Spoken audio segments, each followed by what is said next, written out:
Hi everyone! If you're a fan of stargazing or just love a good celestial show, you won't want to miss the Geminid meteor shower.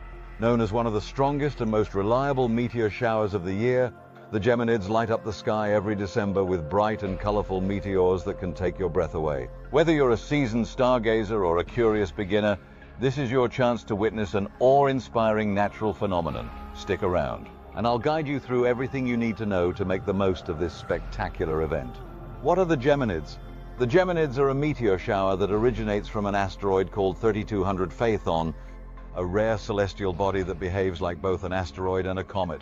Unlike most meteor showers that come from comets, the Geminids are unique in that their parent body is an asteroid. This asteroid leaves behind a trail of debris as it orbits the Sun, and when Earth passes through this trail each December, the debris burns up in our atmosphere, creating bright streaks of light across the night sky. These meteors are known for being unusually bright and colorful, with hues ranging from white and yellow to blue and green. The name Geminids comes from the constellation Gemini, as the meteors appear to radiate from a point in this constellation known as the radiant. Don't worry, you don't need to locate Gemini to enjoy the show, as the meteors will streak across the entire sky. When to watch the Geminids? The Geminid meteor shower peaks every year around December 13th and 14th. During this time, you can see as many as 120 meteors per hour under ideal conditions. The shower is active from late November to December 17th, but the peak nights are when the display is at its most impressive. For the best experience, aim to stargaze during the late evening hours into the early morning, as the meteors tend to increase in frequency after midnight. The radiant point in Gemini rises higher in the sky as the night progresses, making it easier to spot the meteors. Plan to start your viewing session around 10 p.m. local time and stay out until dawn if possible. Where to watch the Geminids? To get the best view of the Geminid meteor shower, find a dark location away from city lights and light pollution. The darker the sky, the better your chances of spotting more meteors. Rural areas, national parks, or any open spaces far from urban centers are ideal spots. Here are a few tips to optimize your stargazing experience. Look for an unobstructed view. Choose a spot with a clear view of the sky, free from trees, buildings, or other obstacles. Allow your eyes to adjust. Give yourself about 20-30 minutes for your eyes to adapt to the darkness. Avoid looking at your phone or any bright lights during this time. Bring the essentials. Dress warmly, bring a blanket or reclining chair to stay comfortable, and consider packing snacks and hot drinks to make the experience more enjoyable. While the meteors radiate from the Gemini constellation, you don't need to focus solely on that area of the sky. The streaks of light can appear anywhere, so relax and take in the entire celestial view, understanding the location of Gemini. If you're interested in finding the radiant point of the Geminids, look for the Gemini constellation. It's located in the northeastern sky during the early evening and moves higher throughout the night. The two brightest stars in Gemini are Castor and Pollux, which are easy to spot and can serve as guides to locating the radiant. However, don't worry if you can't pinpoint Gemini.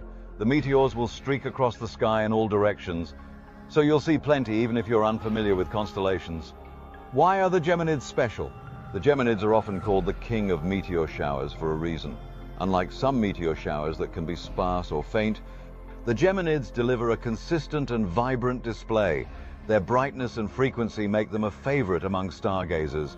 Additionally, the fact that they originate from an asteroid rather than a comet adds to their uniqueness. The dense material in the asteroid's debris trail produces meteors that are slower moving and longer lasting, making them easier to spot and enjoy. Another special aspect of the Geminids is their color. The meteors' varying chemical compositions create dazzling colors when they burn up in Earth's atmosphere, adding an extra layer of beauty to the show. Tips for photographing the Geminids. If you'd like to capture the meteor shower on camera, here are some quick tips. Use a tripod. A steady camera is essential for long exposure shots. Set a wide aperture. Use a lens with a low f-stop value to let in as much light as possible. Adjust your ISO. Start with an ISO setting of 800 to 1600 and adjust based on the brightness of the sky. Use a long exposure time. Aim for 10-30 seconds to capture the meteor streaks. Point your camera toward Gemini. While meteors can appear anywhere, aiming near the radiant increases your chances of capturing them. What to do if the weather doesn't cooperate? Cloudy skies can be a stargazer's worst enemy, but don't worry. If the weather doesn't cooperate during the peak nights, You can still catch some Geminids on the nights leading up to or following the peak. While the display might not be as intense, you'll still be treated to a beautiful sight. Alternatively, consider checking online for live streams of the meteor shower. Many astronomy organizations and observatories broadcast the event, allowing you to enjoy the show from the comfort of your home. Closure. And there you have it. With just a little preparation, you can experience one of the most dazzling meteor showers of the year. Remember, the Geminids are at their peak in mid-December, so mark your calendar, bundle up and find a dark spot away from city lights. This is a chance to connect with the cosmos and enjoy the simple, breathtaking beauty of nature. Don't forget to make a wish on a shooting star or 10. Happy stargazing, everyone, and may the Geminids bring a little magic to your night.